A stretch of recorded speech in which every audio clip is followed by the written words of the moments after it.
Le point le plus important là-dedans à comprendre, c'est que vous cherchez à générer des tensions dans votre corps. Ces tensions, si vous créez des amortisseurs, elles vont se disperser. À quoi je pense quand je parle d'amortisseur? Mes jambes. Ça, c'est un amortisseur, ici, comme ça. Donc mes jambes, elles sont tendues. Mais en même temps, il ne faut pas qu'elles soient crispées. Donc c'est ce que j'appelle tendu, recul, relâché. C'est-à-dire que vos jambes sont droites, mais vos rotules, c'est-à-dire que vos quadriceps ne sont pas crispés, ne sont pas contractés. En fait, votre rotule, ici, comme ça, là, clac, tendu, tendu, contracté, tendu, relâché. Contracté, et là, c'est la bonne position. Si vous contractez vos quadriceps, vous avez perdu. C'est pas bon. Là, je suis ici, et sur une inspire, une expire, on va faire ce mouvement. Il pousse, il expire, je retiens, j'inspire. Vous allez me dire, oh, ça va être pas comme ce truc. Eh ben non, parce qu'on doit toujours respecter nos fameux principes. Équilibrer les tensions, garder la colonne vertébrale droite et générer une tension de déséquilibre contrôlé. Ça veut dire quoi? Votre partenaire vous fait travailler. Et bien sûr, de facto, vous faites travailler le partenaire. C'est-à-dire qu'il faut travailler avec une personne qui a à peu près le même niveau de développement du corps que vous. Si vous travaillez avec quelqu'un qui est beaucoup plus expérimenté, ça marche moins bien. Si on a un seul qui bosse, je m'explique. Il faut qu'elle soit constamment à la limite.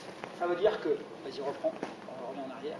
Quand il pousse, il faut que je le mette en limite, ici comme ça. Vous voyez, là, il part en arrière.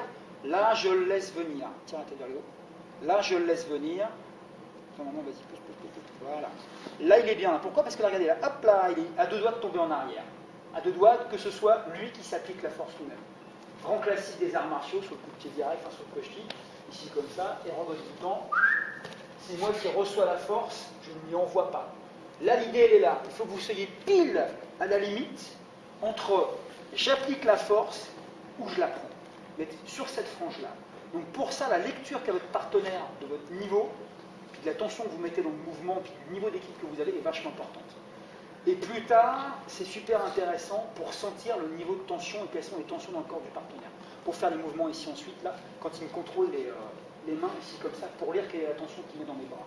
Deux façons de me sortir de là, enfin trois, la technique, ici, je ramène les mains, puis je sors là où il y a les pouces. La force, ici comme ça, ici, comme ça, mais c'est pas le truc qui marche le plus, ou le relâchement, ici comme ça, pour les dégager. Mais là, je sais que le tension il met et par où je l'envoie. N'allez pas croire que c'est ce que fait Akuzawa. Hein. Là, ça, c'est la version niveau 1.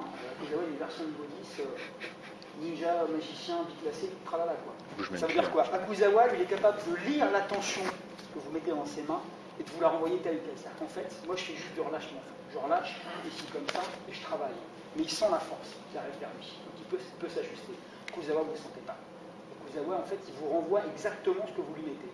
En gros, c'est comme si vous appuyez sur un trampoline. Vous appuyez, en fait, lui absorbe et en fait, ça rebondit. Je ne sais pas comment il fait, je ne suis pas encore là, je commence vaguement à comprendre.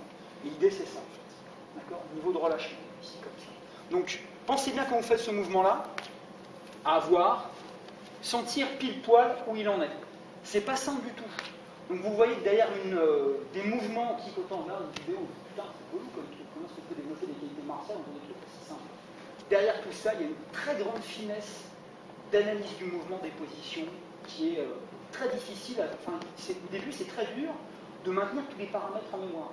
Parce que vous avez tous réussi quand vous avez fait Mao, à dire la tête vers le haut, le bassin en bas, les mains en 45 degrés, les jambes écartées, le poids du corps qui repose, les omoplates vers le bas, la tête tirée, le menton vers. Au début, après, comme il y a des trucs qui viennent naturellement, on peut s'occuper des trucs qui viennent moins naturellement. Donc sur cette position-là, quand il pousse, ici, il expire, j'inspire, je lis la tension qu'il met et je lui mets juste la tension qu'il faut pour qu'il travaille.